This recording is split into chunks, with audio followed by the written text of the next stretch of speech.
to do a discounted rate, blah, blah, blah. They don't have to do a discounted rate.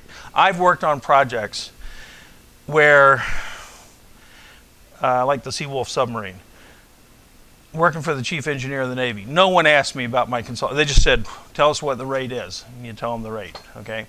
It's a lot easier, though, when you work for the government to give them a day. If you do hourly rates as a consultant on your commercial stuff, it's easier to give them daily rates, okay, when you work for the government. And that way you can just define how many hours are in a day, okay? After all, how can you tell if a professor's working? There is no good answer to that question, okay? How can you tell if a professor's working?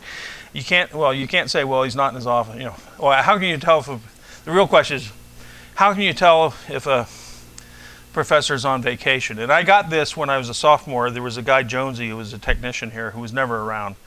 And they put on the blackboard, how can you tell if Jonesy's on vacation? And the only intelligent answer written on the blackboard was, all entries must be in before he gets back. Okay?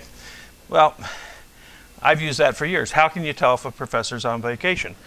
Well, if his office is empty, that doesn't mean he's on vacation, okay? And if he's never around, how can you tell in a job like this?